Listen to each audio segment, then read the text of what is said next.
রিদিতা, বাবার লাশ দাফনের আগে যদি বাবার শেষ ইচ্ছেটা পূরণ করা যেত। তোমরা এই সময় কেন এসব বলতেছো? কখন বলবো? বাবাই তো বলে গেছেন। তাছাড়া বাবার লাশ দাফনের আগে যদি বাবার শেষ ইচ্ছা পূরণ করা হয়, বাবার আত্মা শান্তি পাবে। বুঝতে পারছিস না কেন? কষ্ট তোর একা লাগছে না মা, কষ্ট তো আমাদেরও লাগছে নাকি? রিদিতা, মার কথা শুন, সই কর।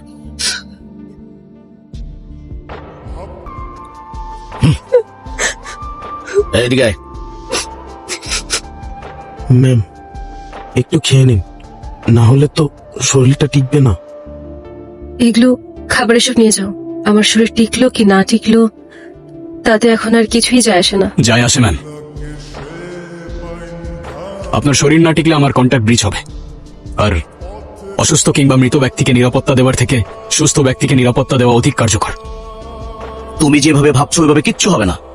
এই মেয়ে সাইন করবে না। ওসিয়তনামায় সাইন নেওয়ার সময় তুমি ওকে দেখেছো? তারপর যখন বডিগার্ড নাকি আসলো ওকে দেখেছো? একদম চুপ ছিল, যেন সব ফোন দিয়ে আগের থেকে এটে রেখেছে। এমনিতেই একটা ঘটনা ঘটে গেছে, আর কিচ্ছু করা যাবে না। আমি যদি রিদিতাকে বোঝাই, ও বুঝবে। ও এখনো আমাকে বিশ্বাস করে। কচু বিশ্বাস করে মা তোমাকে? তুমি ওকে সহজ সরল মনে করো? ভাব নিয়ে থাকে, যেন কিচ্ছু বোঝে না। এমন একটা ভাব যে ভাজা মাছ উল্টে খেতে জানে না। মা, আমার আর সহ্য হচ্ছে না। আমার যা চাওয়া তা পাওয়ার জন্য আমি সবকিছু করতে পারি।